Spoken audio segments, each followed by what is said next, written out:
Real quick, before we start this podcast episode, I just want to say thank you for tuning into the Marc podcast. I know you've got a million things that you could be doing right now, and the fact that you're taking time out of your day to watch this podcast episode truly means the world to me, and I just want to say thank you for that. If you'd like to continue to support the podcast, right below this video, if you could hit the subscribe button, and then, hey, if you got some more time and you want to hit the download button, the comment button, the like button, the share button, any of those buttons, it's greatly, greatly appreciated. It helps for other people to find out about the podcast, and it helps for you to be notified about future episodes. So if you guys could take a quick second, hit the subscribe button, I would really appreciate that. Outside of that, this episode and every other episode is brought to you guys by Roast Umber Coffee. As some of you guys know, I co-founded Roast Umber Coffee, and we have the greatest farmers in Guatemala and Honduras and the greatest roaster in Grand Rapids, Michigan, all to bring you guys the greatest cup of coffee possible. So if you'd like to try it out, go to our website, use the coupon code MARC30, and you're going to get 30% off your coffee. Now on to the episode. Thank you guys again for tuning in. Welcome to the Marc Podcast.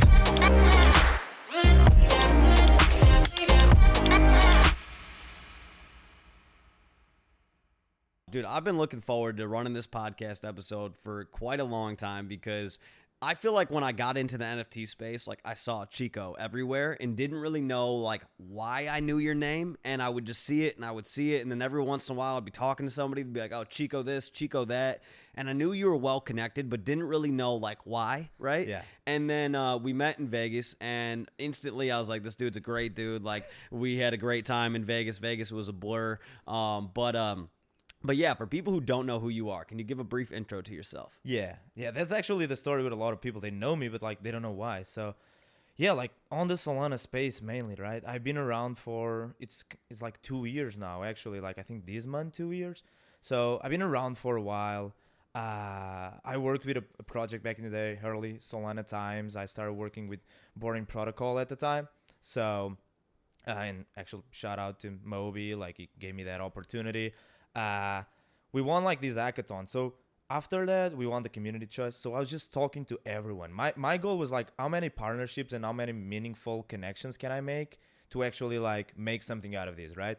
So started making a lot of connections with projects and all that. And basically out of that, I started being super connected with different people. And that's how I got like all this network. I was putting together a small accelerator between different projects. How can I make all these leader projects accelerate new projects, and how can I make everyone come together and make something that just kickstarts the space? And yeah, everyone just started sending projects over to my side, and I could go further into the whole story, but yeah, that's so basically just real quick. So basically what I do is just I guess I'm just a master networking in this space, you know. You really are. You're like in Game of Thrones, Littlefinger. Yeah. I don't know if you watch Game of Thrones. Yeah, someone said that did that analogy the other day. Did they? Yeah, there we go. So okay, so walk it back a little bit. So how did you get into crypto to begin with, and then evolve into how did you get into NFTs from there? Okay, I'll try to make it quick. Yeah.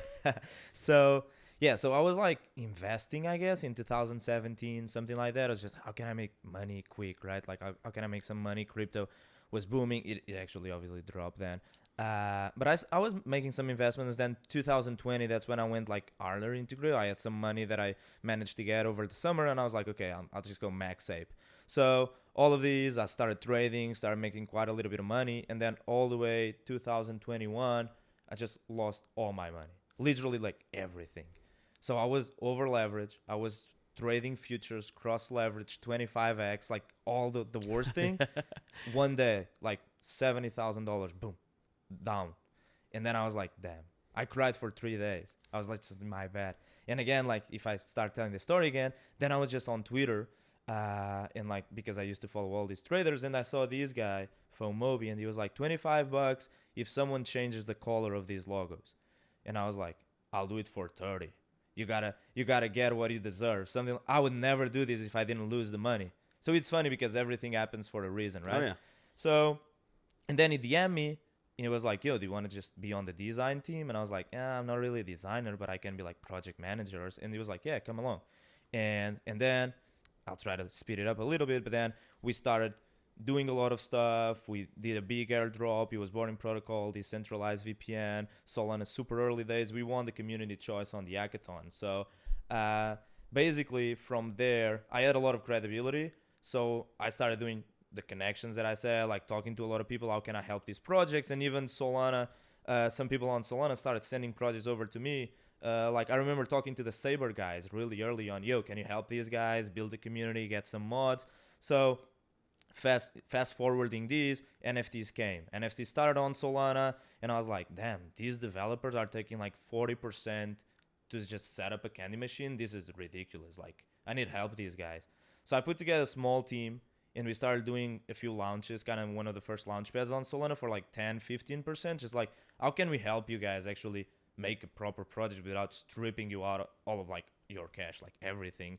And that's how I pretty much got into NFTs, right? Like, and now I built my, like my first steps into getting some credibility. Some more stuff came later down the line, but into NFTs pretty much was that, right? And then obviously just trading and getting rugged like everyone. But yeah, that's pretty much the story there. And when was all of that? So because you mentioned like before, like Candy Machine and everything like that. Like what was it? Was that like July 2021 or when was that? I started on Solana like April 2021. Oh, you were very early. Yeah. And then actually, like, so after losing all my money, I kind of aped into Solana. Solana was like 10 or 12 or something. I rode it all the way up and all the way down again. But yeah, around that time. And like these first NFT projects, probably like July, August, something like that. Probably August. Okay, so at that time, like obviously, like nobody was talking about like Solana and NFTs like they are now, right? So what made you bullish on it? Because obviously, like now it's like you can see like normal articles and whatnot about like Solana and NFTs and everything like that. But like 2021, especially like April 2021, I mean that was, correct me if I'm wrong, but that was before Bored Ape, right? It was right before.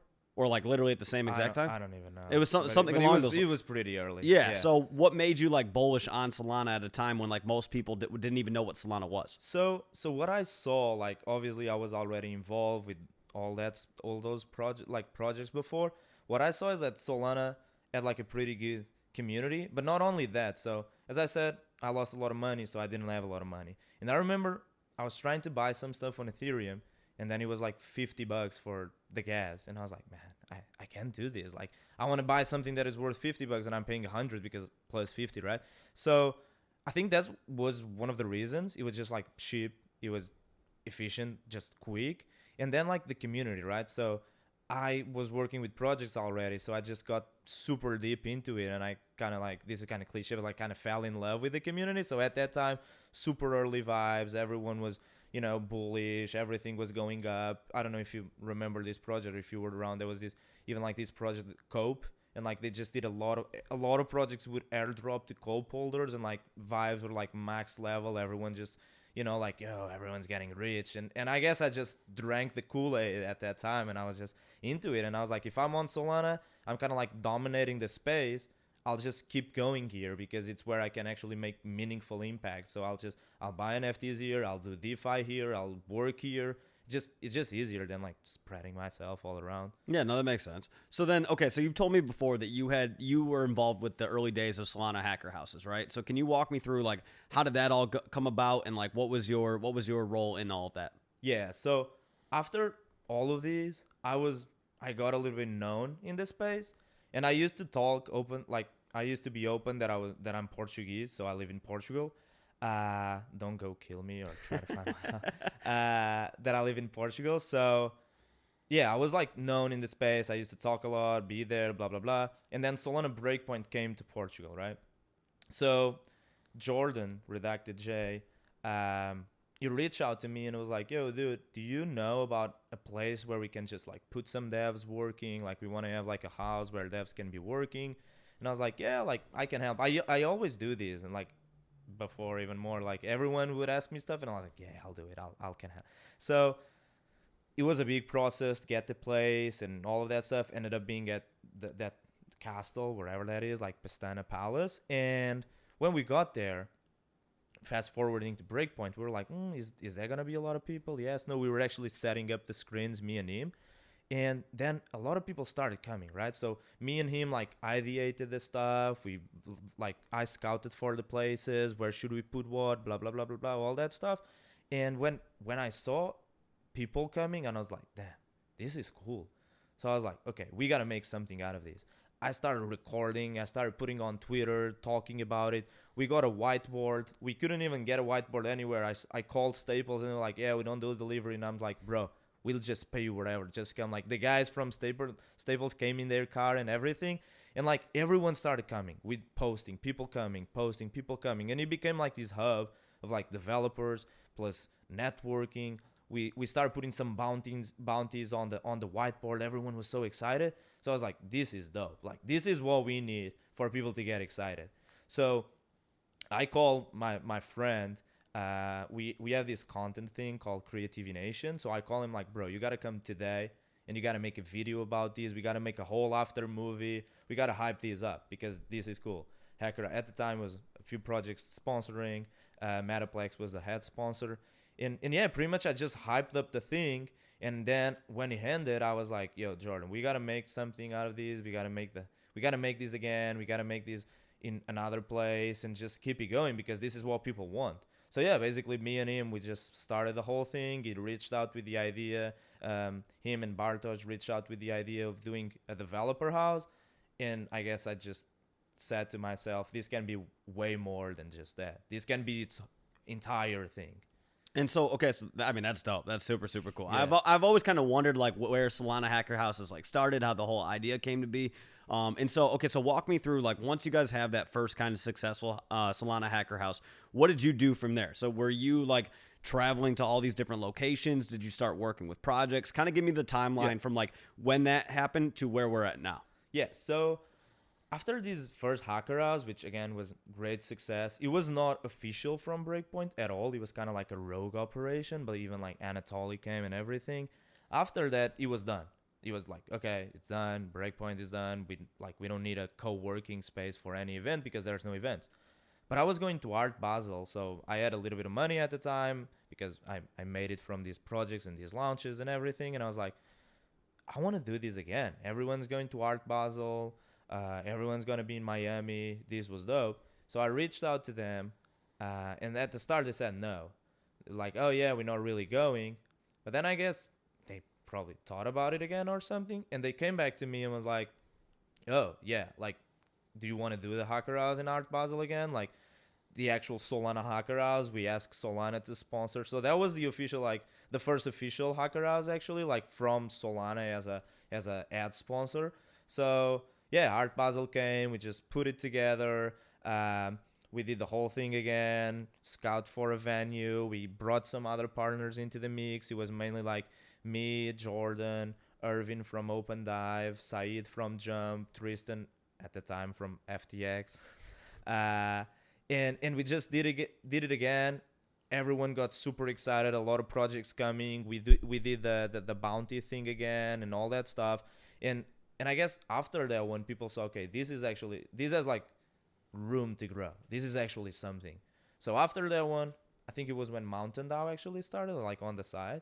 Mountain DAO is like this permanent hacker house. And then they did it again, right? So then we went, I think, to Chicago the next year, now in 2022, then LA. And then they just boom, boom. They just kept going. They hired a whole team, a whole planning team. Solana took care of all that. Like actually shout out Solana, like they grew this to a massive point that I could never do it alone, or me and Jar. Like obviously we needed a whole structure behind it, but we just saw that like this is what people want. This is what builds the community. And that's why we have every ecosystem kind of doing this model now and just going with it all the way to other events. Like we had the Solana Miami Festival, all that stuff. That's very cool. That's very cool. And so did you end up like working with more projects from there? Or like what else were you doing while all this was happening? Yeah.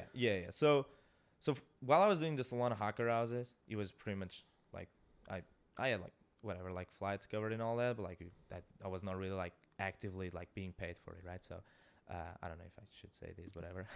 Whatever. So yeah, while I was doing that, I had a good thing that's like I started getting more and more and more credibility, right? And I was just good with networking and business development, like how to look into a project, how to look into people we're doing, and how can we make something out of this? Where should you pivot? Where should you like go right, left, whatever? So these projects started coming to me because they knew I knew people, and they started asking me like, "Yo, can you work with us? Can you advise us? Can you do this? Can you do that?" So a big one that I started working actually out of a hacker house was Cardinal Labs. I think everyone knows Cardinal Labs. So I met them at that hacker house in Miami, Hard Basel. I looked into what they were doing. We started doing a few things together. It was just a great idea.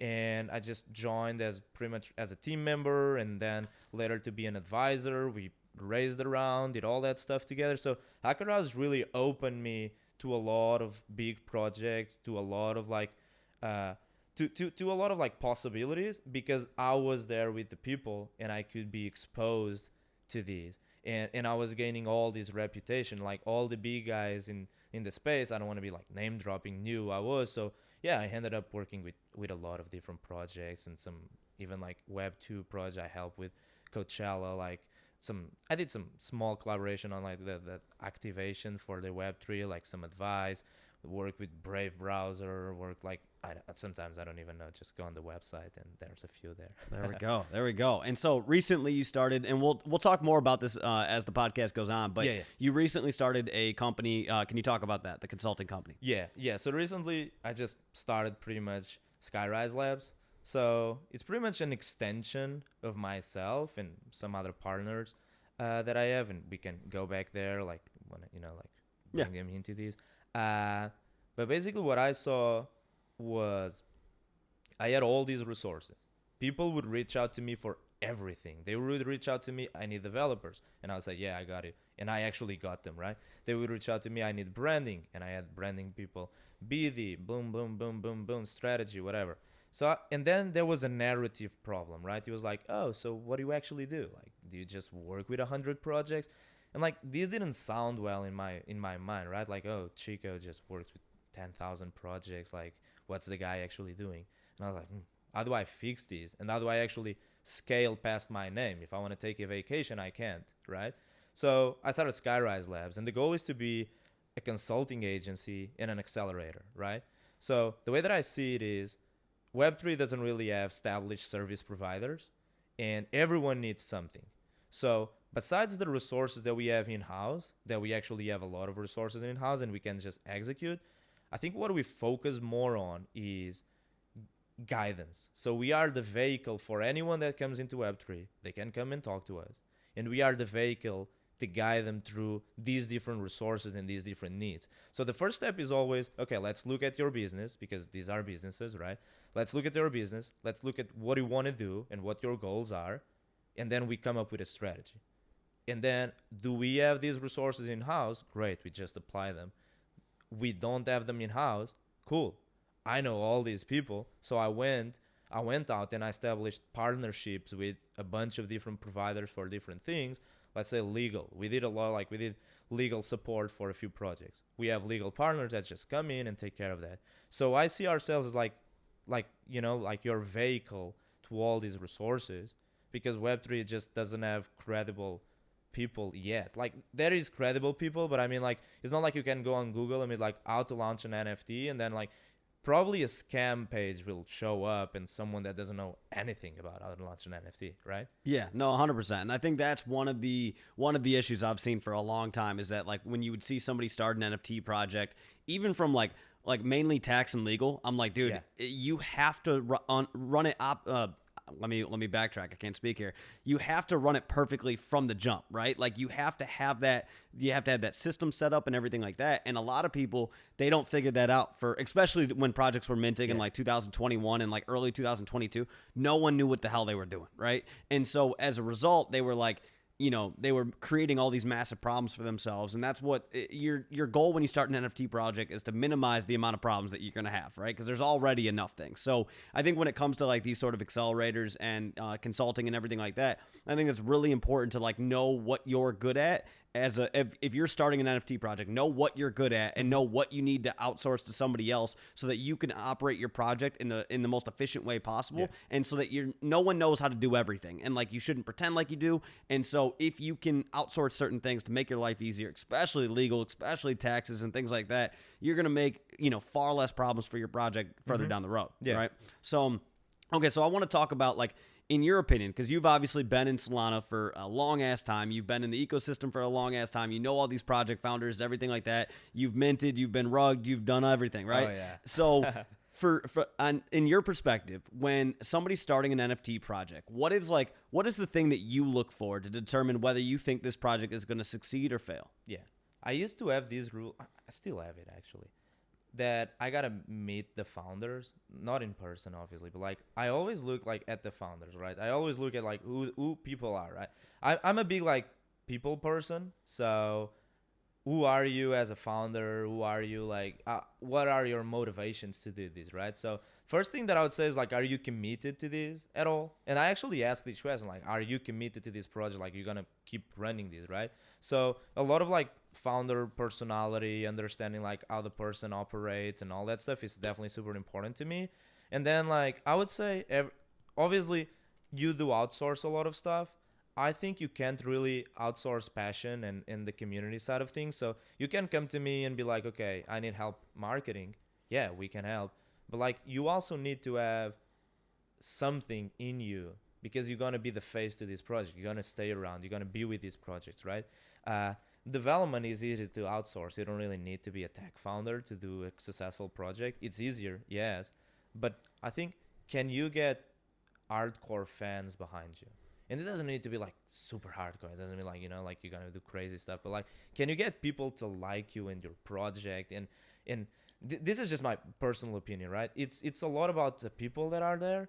And do they have any sort of knowledge on like how to rally people? Are they a likable person? Are they a likable person?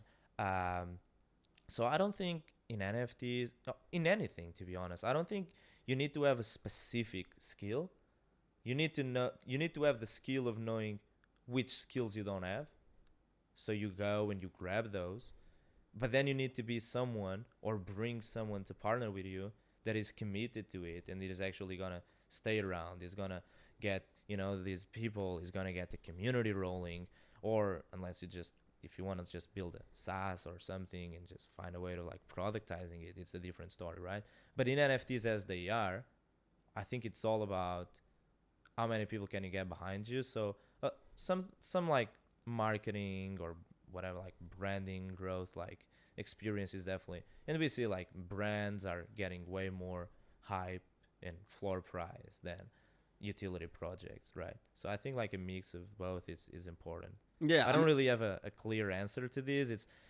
I'm really a case by case person, so it's a little bit hard to like explain here. But yeah, no, I feel that. I almost look at like an NFT project founder as like the head coach of like a sport team, right? And like if the head coach's job is not to go out there and actually like make the plays, the head coach's job is to put the right people in the position to make the plays that they need to be made, right? Exactly. And then they also need to motivate people so that they want to come to work and bust ass every day, right? Yeah. And I think there's a lot of like, that's easily the biggest thing that I look for. And it's the reason why I started this podcast, because I was like, I want to know, because I was buying into all these NFT projects and there were so many of them that I got rugged on, and I was like, dude, I don't know anything about these founders, right? And here's the thing, I feel like we don't talk about this enough in the NFT space, but like when you buy an NFT, you're not guaranteeing anything, right? You're not guaranteeing that they're going to do anything for that project or that they're going to try to like get the floor price up or anything like that. All you are doing is you are buying an NFT that is this digital collectible, and that's it. That's the only thing that you're not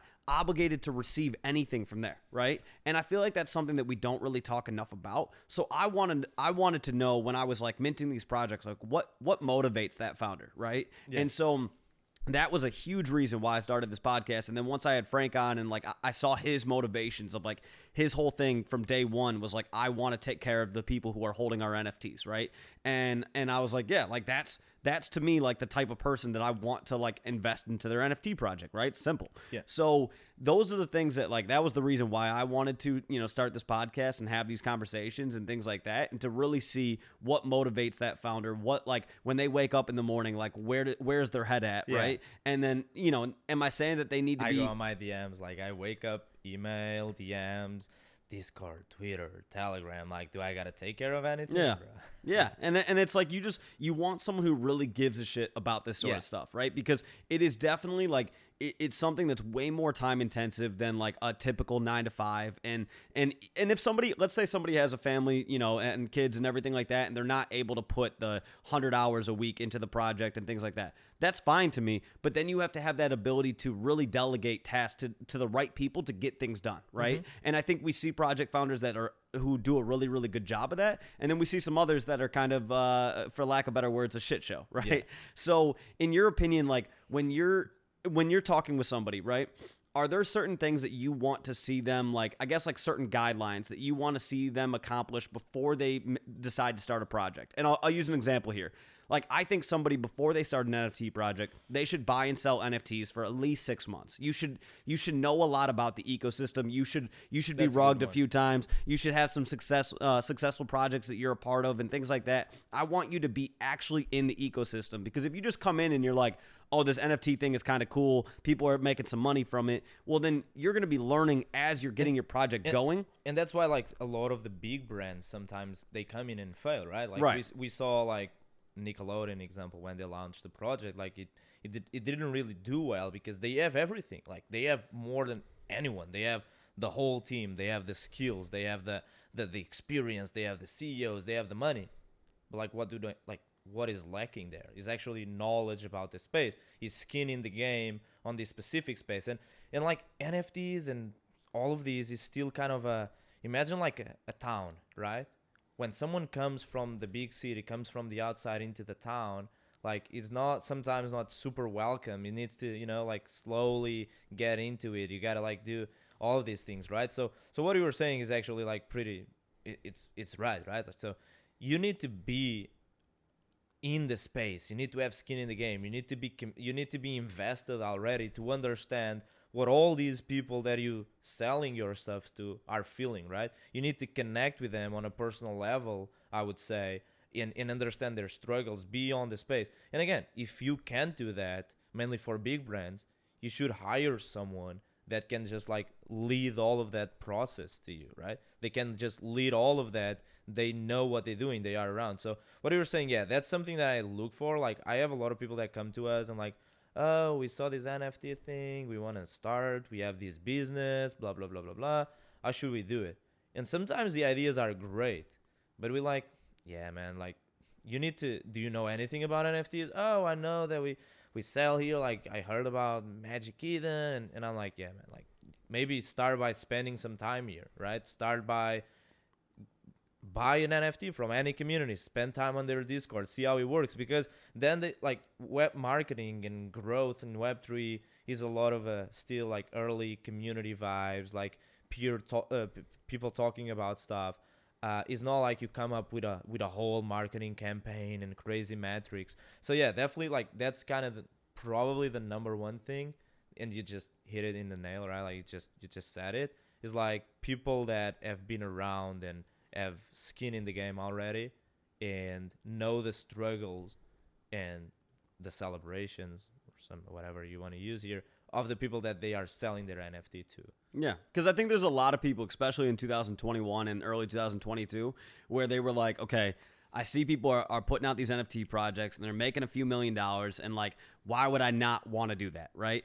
And so they didn't even learn about the NFT space. They just came in, they got the art created and everything like that, and they minted out, right? And I think back then everybody looked at like, oh, you minted out as like an accomplishment, right? Now nobody gives a shit. It's like, you minted out, congrats, cool, we don't really care. What are you doing next, you will right? Still die after. Right, because if you mint out and then you're learning on the fly there, and you're like, okay, I know nothing about the NFT space, I'm just learning on the fly. Well, by the time you've learned like what you need to do to sustain a community, to keep hype going, to like get people excited about your project and everything like that, the people have forgotten about your project and they moved on, right? So that's why I think it's important for people to really like dive into the NFT space before you even decide to start an NFT project. Like, really know the space and ask yourself, when I'm starting this NFT project, am I solving a problem that exists in the space, right? Because we already have a ton of NFT projects. It's not like we need more. We need great NFT projects. And like, those NFT projects are going to come from people who are experienced and know the space and everything like that. And then maybe they reach out to somebody like you because they're like, okay, I know the space. I know what I need to do to succeed. I just may not have the contacts with devs. I may not know enough of the artists that I need to have working on the project. I may not know, how to get in contact with Metaplex or, whatever, right? And then you're somebody who solves kind of those problems. But if they're like, hey, I know the space at least, right? Yeah. Like, myself, I'm not starting an NFT project, but like if I did, I don't know devs. Like I don't know who to reach out to in that space. So I'd probably reach out to somebody like you and I'm like, hey, like I need to figure this out, right? But I've been in the space. I know the ecosystem. I know NFTs, right? And I just think there, especially in early in 2021, early 2022, there were so many people who didn't know shit about NFTs that were just like, hey, I'm gonna start a project because it sounds fun. At the time, it was just easy. Like everyone would just buy everything and like, we gotta make money. Like bull market, everything was just going up. Yeah. And at the time, like no one doxed, right? So it was like you could start an NFT project. Nobody would even repercussions at all. Right. You could start an NFT project if it failed, whatever. You would start another one a month later, whatever. Sometimes I'll look back and I'm like, man, I could have made so much money. Yeah, no, it is. I mean, there are some people I would actually love a Netflix documentary down the road of like the people who made a shit ton of money during that time. I mean, I'm sure some of them will probably end up in jail, but like I would love to know like who is the person that like none of us know who they are, but they like minted like 6 or 7 projects that we all got rugged on. $100 million. Yeah. And they're just there. Yeah, there's a project I've brought it up several times, but Soul Cities is one that I got rugged on, and I spent so much money on that project, and they were just full of shit. And I would love to know who started that project because I want to know if they're still in the ecosystem. I want to know if they're listening to this podcast. I'm dying to know that because I got rugged on like $10,000 on that project. Yeah, this is kind of conspiracy theory, but I guess like a lot of people that we know and talk probably did some rags. Oh, 100%. And like you just don't know about it. They're not gonna talk about it. They're probably like ashamed. They might even be like, oh shit, I fucked up. Like It was, and I'll say this. I think 2021 was a period where like there was. It was really fun minting because you didn't really know what to expect, right? Like, because you had the ability to like also 50x in like a day, right? Which was crazy. Or you had the ability to go like down 50x in a day, right? It was a very, very crazy time period, and minting was very different. Those are the days of opening up like 10 tabs on your computer and just hitting mint on all of them. I remember having a bunch, and I have few screens. I would split the screens and be like. Yeah, and it was just a wild time, and now the space has matured in a lot of ways. Like now, most people expect to hear from a founder before they'll mint a project and things like that. But so I want to talk more about projects right now. What do you think is like the most important? Do you think like does art matter the most? Does utility matter the most? In your opinion, what matters more? Yeah, I'm always the guy that's like both, But yeah, I think art still matters a lot. For sure. Everyone is like, oh, the art is trash. Let's dump this, right?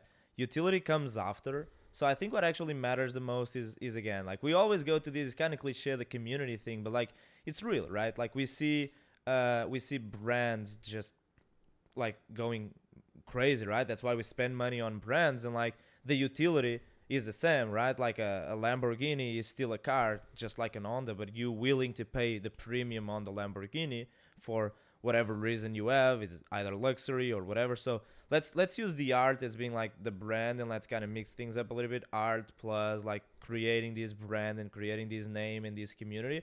I think that still matters a lot in these early stages of NFTs. So eventually I see like NFTs kind of splitting a little bit, right? I just feel like the metrics nowadays is like everyone is competing for the floor price and the leaderboard, but we should have several leaderboards, right?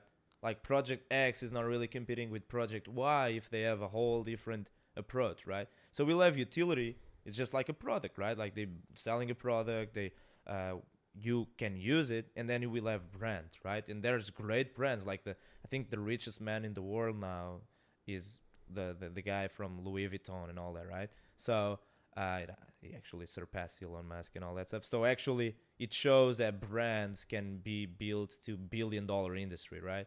So to answer your question, I think in this specific moment, people still care a lot about art in early stages. Then people start asking about what's the utility or what am I getting out of this, right?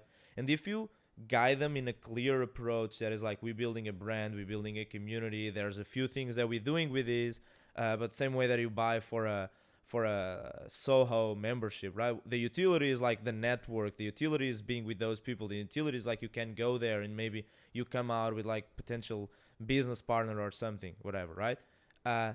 There's utility in being a brand, right?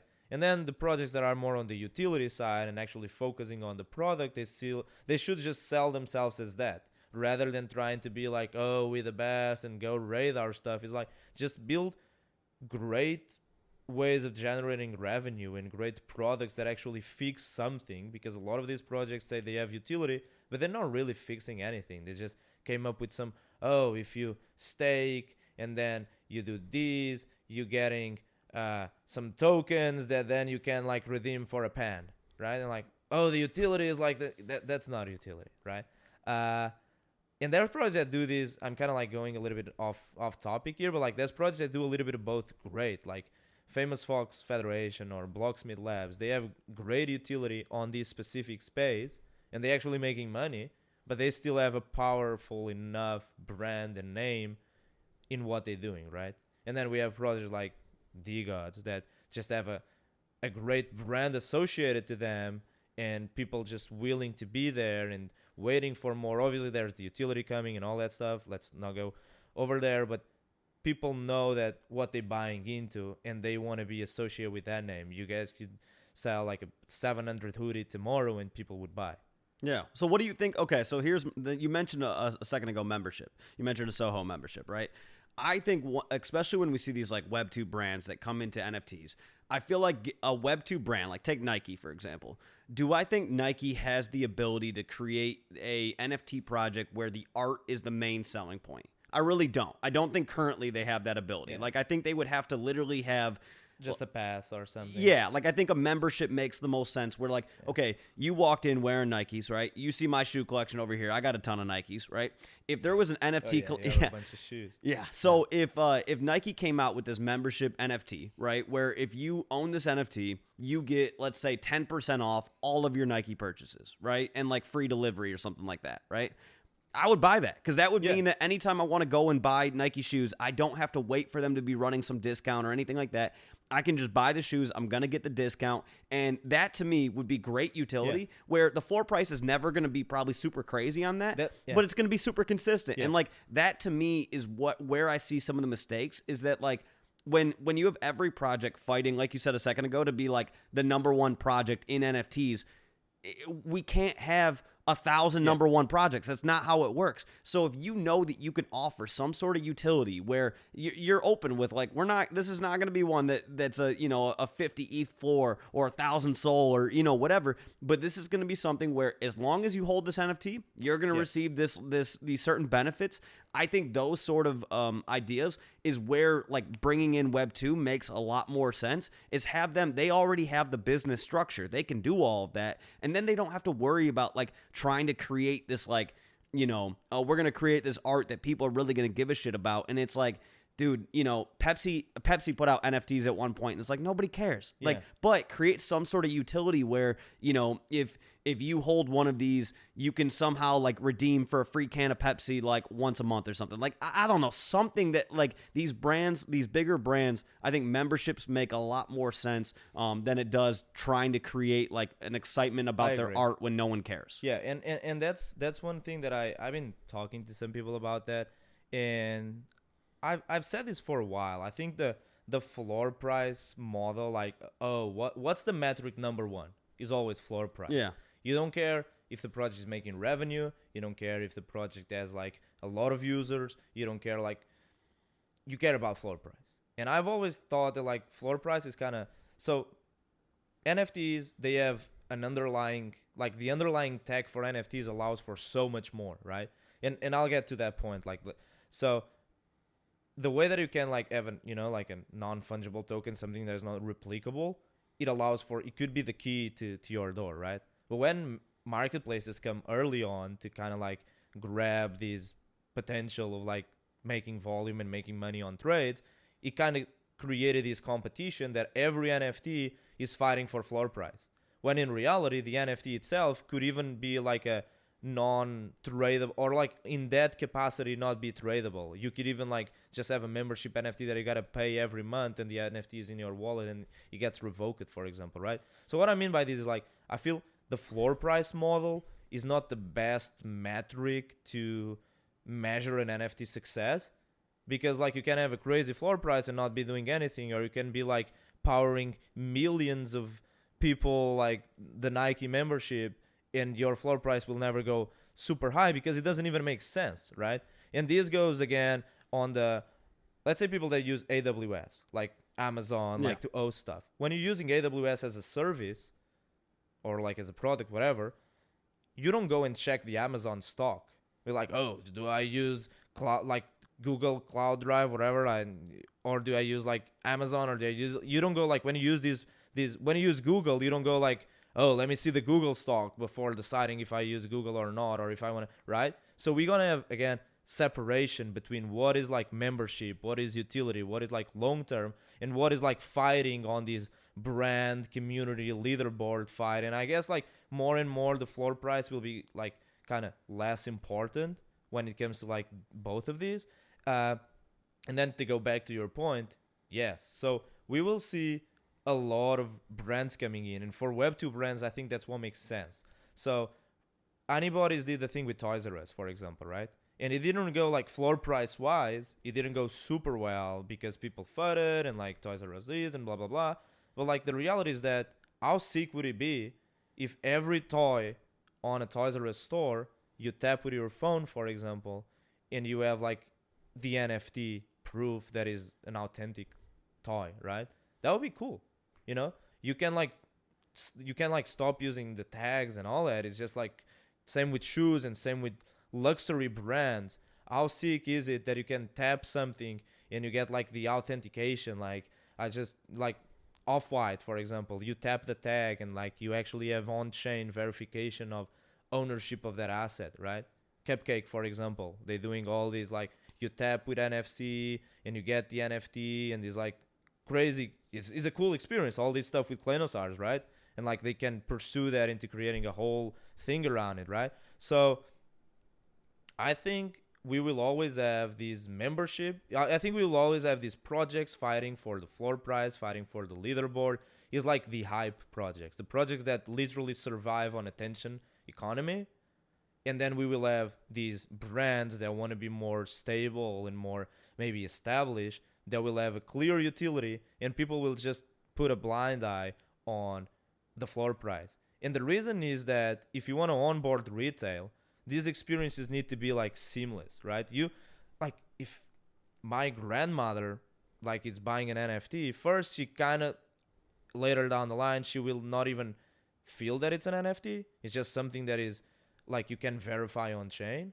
And second, she's not gonna be like, oh, so I bought this yesterday and now I'm trying to buy a new membership for my, you know, like for someone, and it's like 5 times the price. It's not even healthy to have this floor price going up and down on a lot of these projects, if that makes sense. Yeah, no, that makes perfect sense. I think that is 100% true. Is that when you use floor price as the number one metric in an NFT, I can't even speak. When you use floor price as the number one metric of NFTs, you're going to have most projects are going to be a failure, right? Yeah. But when you can really, especially with these bigger Web2 brands, they can focus on the utility that they're offering with that, then yeah, you're not worried as much about floor price at that point. You're just worried about like the person who's holding that NFT is receiving that utility, and that utility is worth enough, then the floor price will kind of just stay stable, and like that's not a bad thing either, right? And so, you know, I've said before this, but like gym memberships, to me, they make perfect sense to be an NFT, because if a gym membership is a year-long membership that you're buying, right?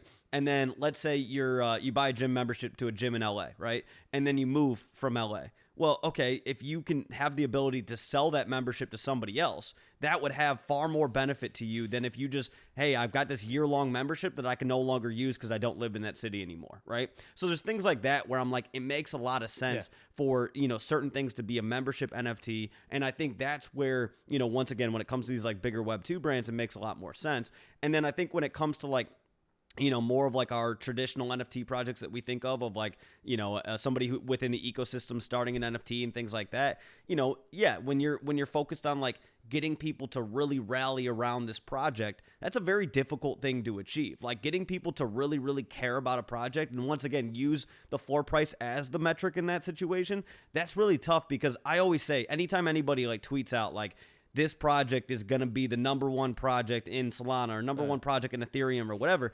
I'm like, dude, you got to keep in mind the people who currently own the number one project are going to see that and go, hey, like, fuck you, right? Because you're trying to come for our territory, right? So then when you don't use floor price as much of the number one metric and you're just like, hey, we're just going to create the best experience for you, then people inherently are going to want to be part of that, right?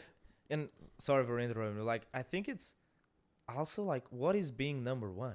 If you think about it, like, you don't, like, we talk about NFTs, and then it's like, oh, I'm the number one NFT. That's the same thing as, like, someone that sells microphones saying, I'm the number one at selling, right? And then, like, comparing himself to someone that sells rice. You know what I mean? It's like everyone fighting for the same metric when they all different things, right? We have people that want to get into a community that is like focused on gym or whatever, people that want to get into a community there's like brand lifestyle clothing, and people that want to be into something that they can do their taxes on, like Netrunner or something like that. So why are everyone fighting for the same metric when they don't have anything to do? Like, they separate, you know what I mean? Like, they're not the same, nothing is the same, and they all fighting for the same prize, right? You don't have a swimmer like saying, oh, I won number one, and the guy number two is a bodybuilder.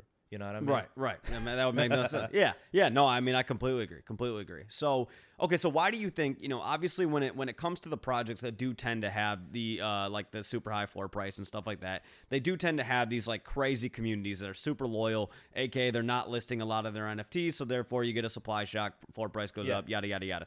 Why do you think some NFT projects are able to build this like hardcore community and others really struggle to do that? Because I see like, there's certain times I'll be listening to a project talking in a Twitter space or whatever, and they'll be like, we have this crazy diehard community, right?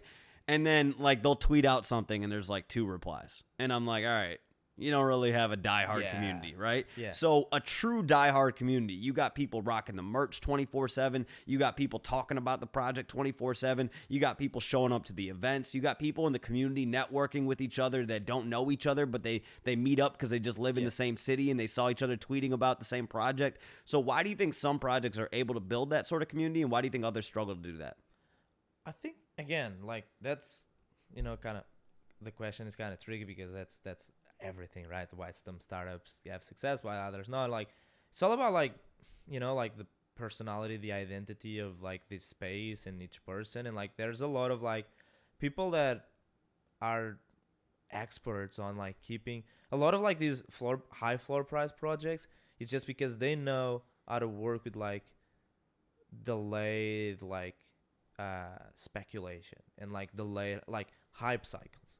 We all know, like, let's not say it's we all know that it's all about like hype cycles, right? So they can maintain this speculation as long as possible.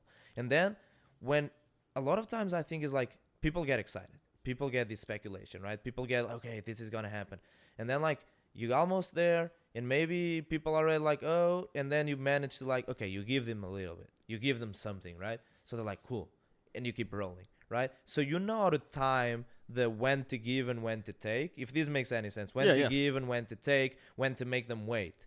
And this, again, this is a skill, right? This is like knowing how, as a marketeer or as a, brand builder, growth guy, whatever, this is how to knowing how to read the space, how to read your community. Like, how can I make these guys not go list these for like under the floor price, right? Like, and just undercut everything. And a lot of other projects, they just, boom, they put everything out there, right? And like people know already. And like, I'm not saying that like you should be like, oh, everything in the blind, but the reality that we see is that, let's say utility projects, people literally make calculations and they're like, okay, if this is generating this, the floor price should be X, and he puts a ceiling on it. While you manage to create this hype, this desire, this like what is it gonna be? It can be as big as whatever, or it can be as small as nothing.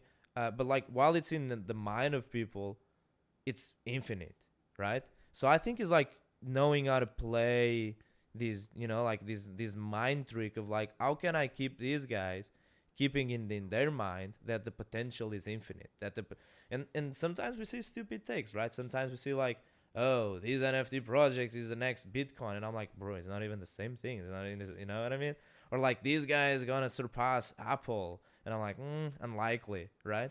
And I think it's just a skill of knowing how to keep these going. With at least that's the way the floor price works now, is like people start that's why someone start like, something is coming for blah blah blah, or like Klenostar has been doing the thing with Sardines, right? Like you don't really know what's gonna happen, but you speculating that everything's gonna go up, so you gonna make it go up, right? Yeah, no, of course. I actually think a really random example of that is InNOut Burger. And what I mean by that is like, everybody who comes to LA goes, I gotta try InNOut Burger. Like it is, whether like I grew up in Michigan, and I remember like my first time I came to LA, and I was like, somebody was like, what's the first thing you want to do here? And I was like, I want to go to InNOut Burger, right? And it's a $6 burger, right? Like and it's not great. Here's the thing, it's not great, but it's a $6 burger. For the price point, it's probably the best burger you're getting for that price point, right? But like, is like Shake Shack better than InNOut?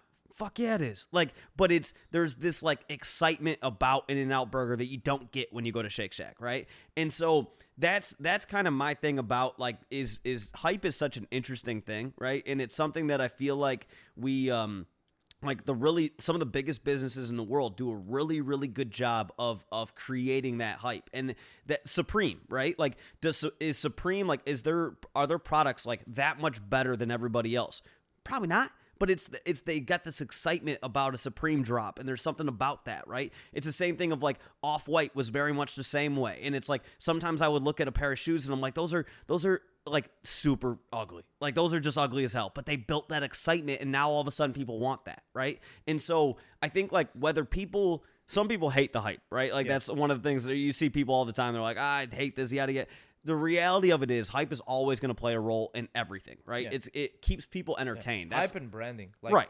This community thing. It's been what makes, like, literally communities, literally like being in a circle, in a group, is what makes like everything in the world, not just this, everything keep going. People will kill and die for a belief in something, right? Oh yeah. What's the biggest brand that is not a brand in the world? Religion. Yeah. Religion. Like all of these, like everyone is like, people will literally kill, people will die, people will do whatever for their religion, right? So a lot of like these brands are kind of replicating these, right? Like, why would you, back in the day, you live in the, why do you go to war for your country, even if you know what I mean? It's like, so that's why, like, it shows the power of a brand. It shows the power of a community, of like belonging to a circle, because you get to the point that like you will do whatever to like keep that going. You'll do like, if you believe in it. So again, as you said, like hype is an interesting thing, because like, is this better than that? I don't know. Probably it's not, right? But like, I've been here for so long, and this excites me so much that like, I don't really care if this is better than that. Yeah, 100%. I think that's like that's always the like I always say, it's like perception is reality, right? So like, there's certain times that like somebody will be like, is the art on this project better than this project, or whatever, or like, why is the floor price higher on this one when like the art is way better on this one, but the floor price is way less on that one, right? And it's like, because perception is reality. The perception of that project is that it's more hyped up and people are more excited about it, so therefore the floor price is going to be higher on that project. And that one, for whatever reason, they haven't been able to accomplish that, and so there isn't as much excitement for it. And that's why the joke always comes in of like, when the floor price rises on the project, everybody loves the art that much more, right? So art is better if floor price is 100. 100%, 100%. So, okay, so one of the other things that we see in the space all the time is FUD and drama when it comes to a project, right? And so no project is immune to that. At some point, they will deal with FUD and drama, right? Yeah. So in your opinion, what is the best way to curtail that kind of FUD and drama when it begins, right? If you were the founder of a project, all of a sudden, like things have been going really, really well, and then maybe you guys make a mistake or two. Maybe there's just kind of like a random rumor that's going around. But like in your opinion, if all of a sudden there's like FUD and drama about your project, what is the best way to handle that? Yeah, I think so. You have different approach. Either you let that like like give you energy and you kind of like ride that, because like no publicity is bad publicity, right? So you just ride it. Okay, FUD me all you want, and I'll prove you wrong. You can also just like, I think the worst thing you can do is like actually try and like, unless you actually fucked up, right? But like the worst thing you can do is try to like make everyone happy. You'll never make everyone happy. The worst thing you can do is like reply to everyone and like, oh, but we're trying, so what do you think we should do? Is like, if you believe in what you're doing, if you believe in your vision, and again, as long as you didn't fuck up for some reason, if you believe in your vision, people bought into your vision. You the founder, you the CEO, whatever you are. So just keep following your path. Like, you know where you want to go. You know what you're trying to achieve. So just do it, right? And then you either, get fueled up from that, and you write and you talk about it. You go on spaces and like the fun, and like, like you address it, but without really be like, oh, like, sorry. Or it's just like, like just heads down, keep working, like don't care about it at all. Obviously don't let it escalate to crazy, but just be like, yo, chill, trust me, I got this, and it just deliver.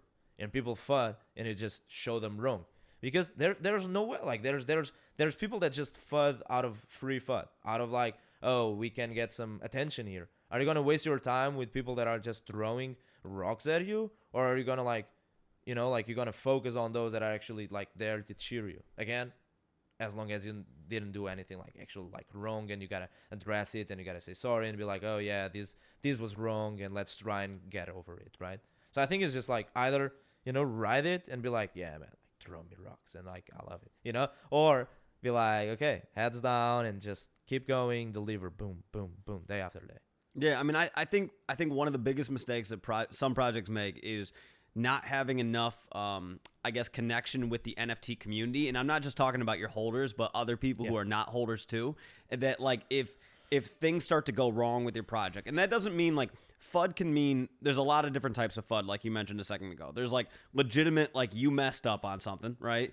There's like FUD of people, maybe you're when something, right? Or oh, they I'm trying to think of a random example, like a delay on something, or there's an art upgrade and the art upgrade kind of sucks. Like there's all kinds of FUD, right? But the thing is, if you've built enough trust within the NFT ecosystem, whether people are holders or not, if you've built that trust, people are way more likely to give you the ability to like have a second opportunity, right? Yeah. But if you haven't built that, if you haven't spent enough time within the ecosystem, if you haven't networked with enough communities that you're not like who aren't necessarily holders of your project, but you've still connected with them, if you haven't done that, then people aren't going to give you that second chance. I think everybody believes in the NFT space that you deserve a second chance. You're not entitled to a second chance. You have to earn that second chance, and a lot of that comes from before you even have any sort of FUD or whatever. Is just, you need to be the person that like people respect, right? And if they don't respect you, they're not going to give you that many chances, right? Now, okay, let's say hypothetically somebody hasn't done that before the FUD occurs, right? My thing is, you need to own your L's, right? Like if you had something super hyped up that you were going to put out, I don't know what that would be, but like maybe it's an art upgrade, right? And the art upgrade is a flop. Let's just say it doesn't go over well. People don't like it, whatever.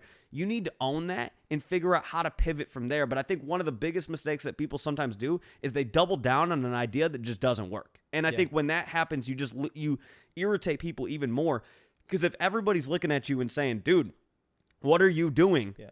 At some point, you got to wake up to that, right? So, yeah. So, what do you think? Like, there's a lot of times people are building things that take up a lot of resource, a lot of time, a lot of money, a lot of dev work, everything like that. And sometimes you roll out something, people just don't give a shit, right? They're just not a fan of it. Yeah. So, in your opinion, what should you do as a project founder if you just invested a ton of time into something, a ton of energy, ton of money, ton of whatever, and the idea just sucked? What do you do? I think it's like being, like you can't be too high on your own supply, and you need to be ready to pivot, right?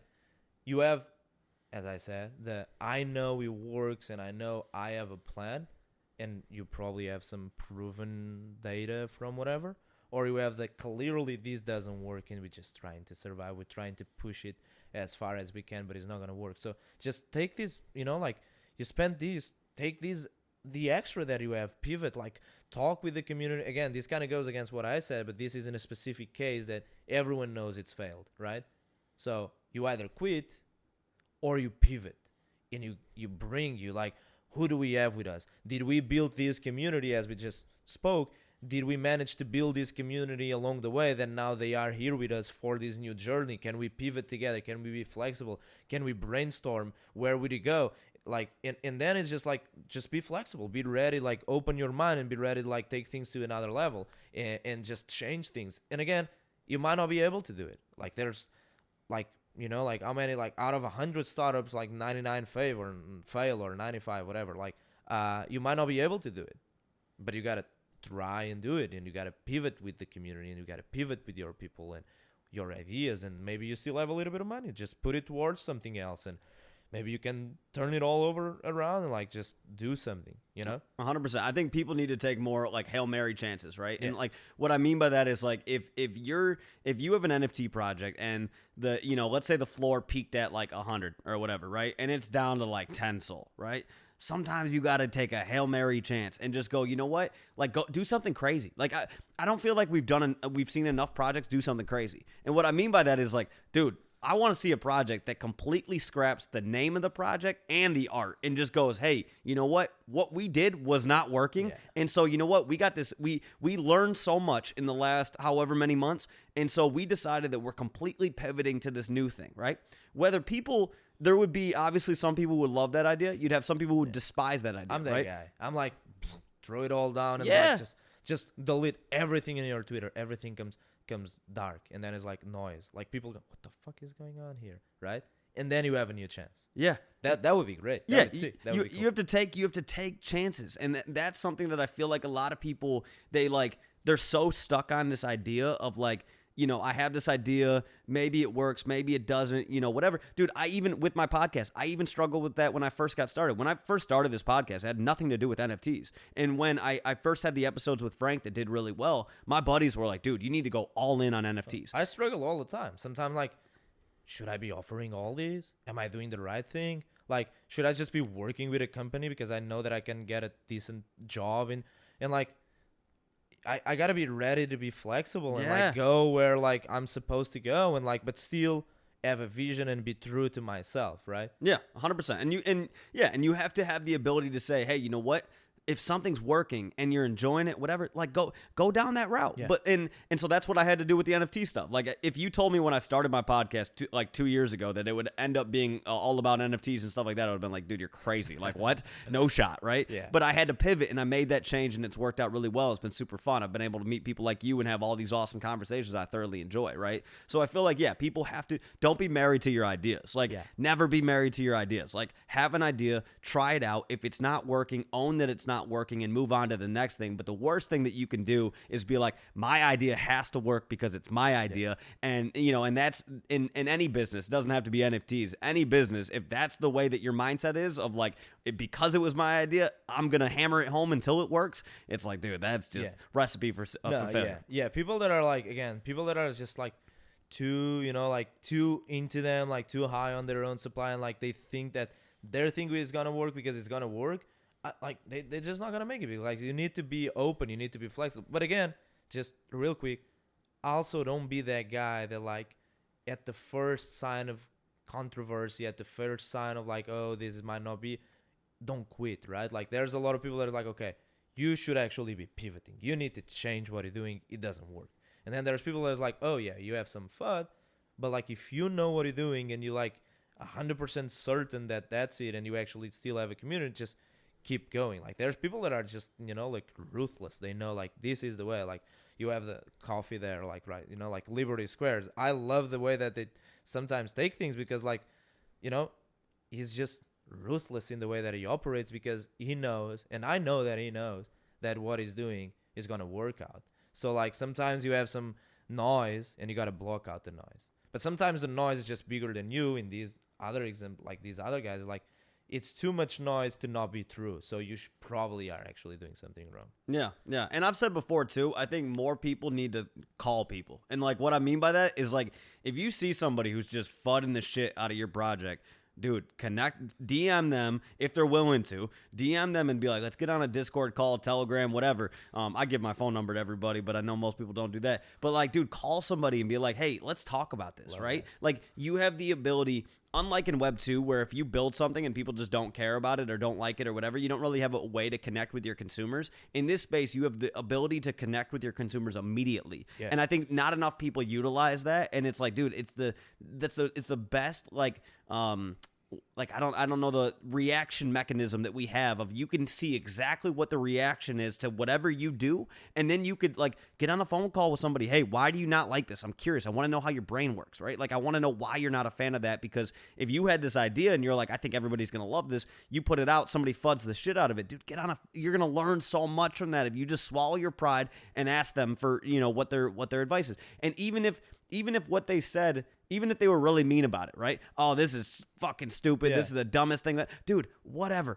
No one's nearly as tough on a phone Emotions call. out. Yeah, Just- keep emotions out of it. Yeah. Ask them why they're not a fan of it, and you're gonna learn so much. Yeah. Right. No one, like, you don't really want anyone to tell you. Sometimes it's good, right?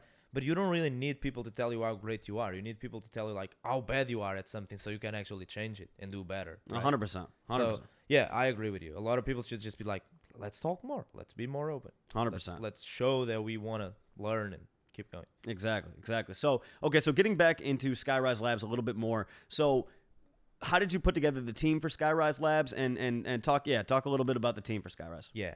Skyrise has been like a whole process until it got to the point that we got here. So I was doing, freelancer work, like being a free agent, free consultant, working here and there with different companies for a while.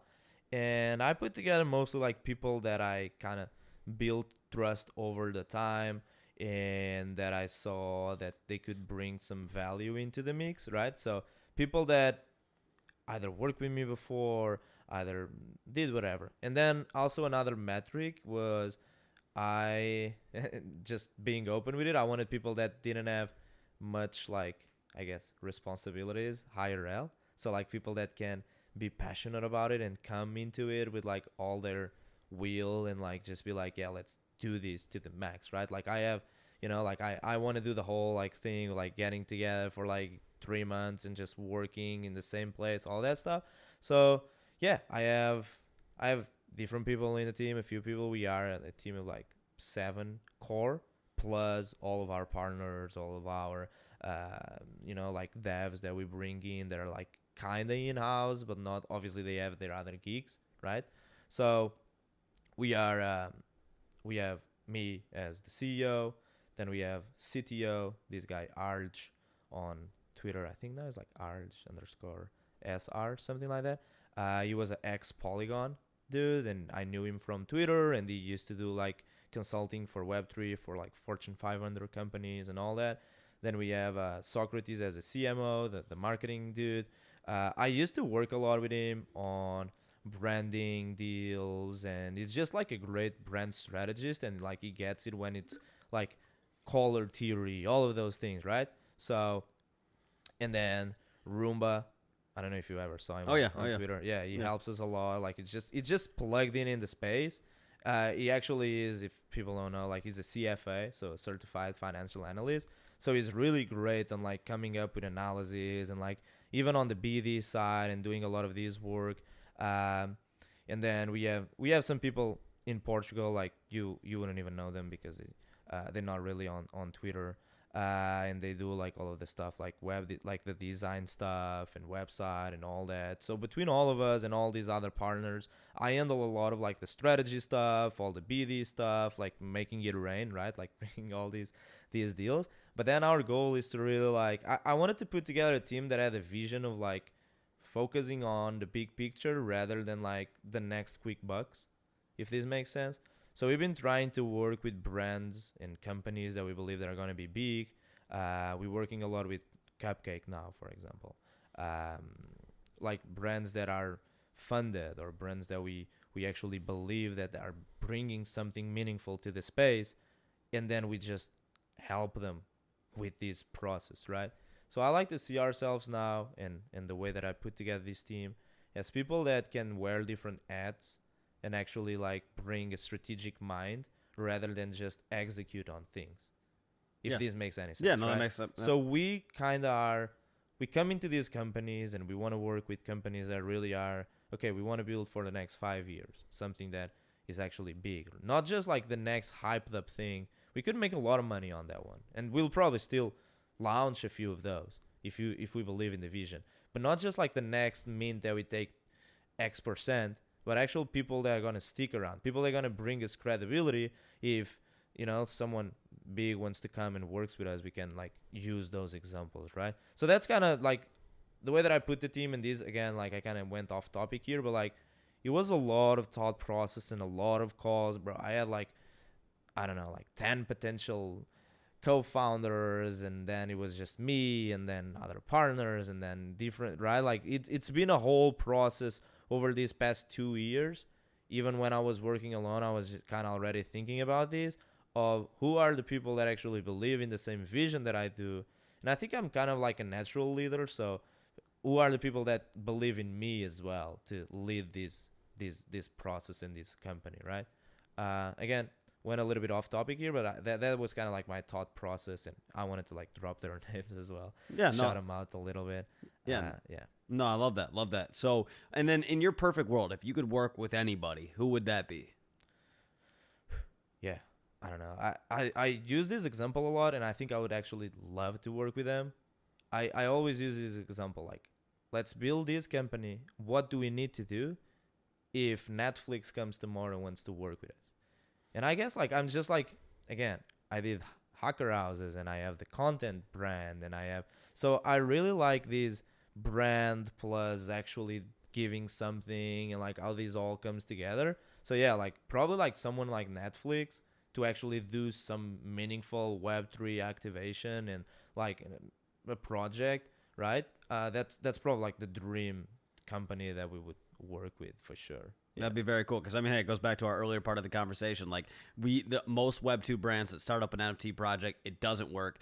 So you, with the experience that you have, having one of these Web2 brands come in and like really being able to like have your team work with their marketing team and things like that would be it'd be very, very cool. And that's the sort of thing. And we're talking to a few big brands actually. Like okay. I can. Yeah. Like, You have to tell me that off the podcast, but yeah, it's like, once we see like those big brands that come in and really have a super successful NFT project, that's going to be so bullish for the entire NFT space.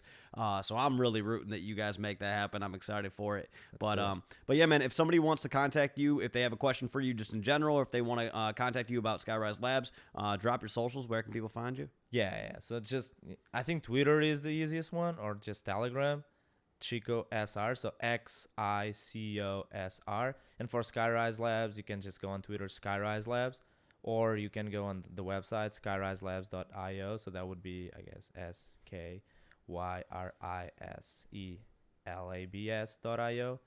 Yeah, basically that's where people will find us, I guess. There we go. Well, hey, dude, I've enjoyed this. This has been a great time.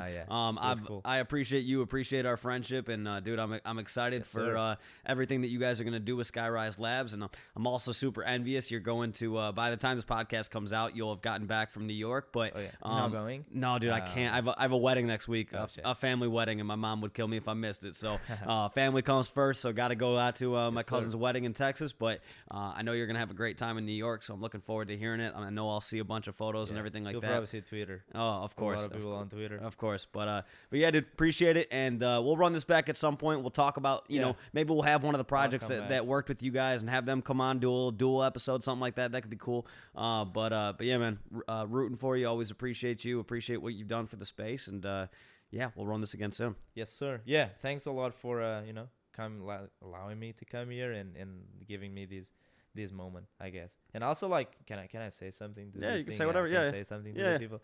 Yeah, I think, should I like look at the camera? You can do whatever. Yeah, look at that camera. I think like just kind of a note for everyone out there. I was not like a super experienced guy before doing this, right? And I guess I even tweeted that today. If you have something that makes your blood boil, and if you have something that you actually believe, just say yes. and then you figure it out. Just don't allow yourself to, be lost in the thought that you don't know enough. Just go, and the whole thing with Nike, just do it. 100%. Just want to Dude, this one. I love that. No, I'm gonna clip the shit out of that. That's going. That's good. I love that. And I completely agree, dude. It's like half the people don't do what they could have done in life because they're afraid to take that first step. So you can't be afraid. You gotta just do things. You can't be afraid of failure. Failure happens. Failure is a part of life. You're always gonna fail at something, but it's important to pick yourself back up, learn from those things, rebuild, come back. But you can't if you're afraid of failing, you'll never start to begin with. Do we have?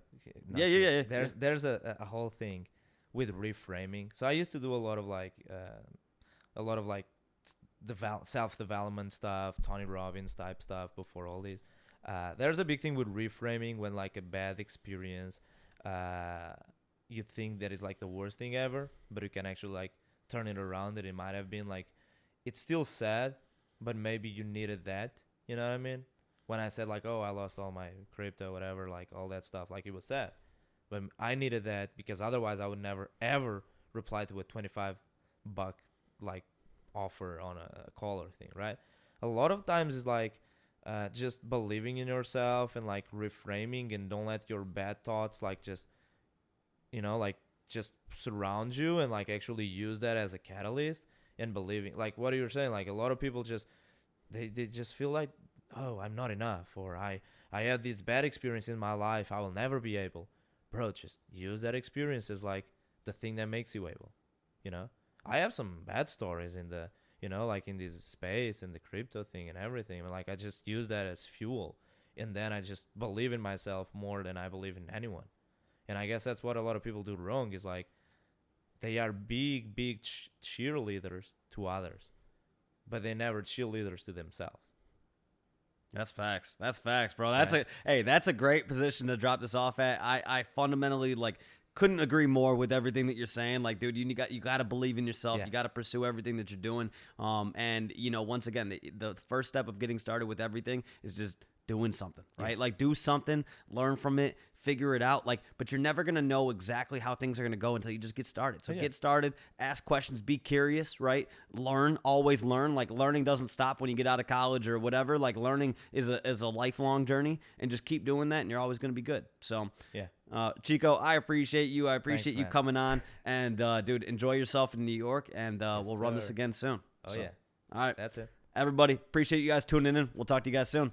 See you guys. Thank you.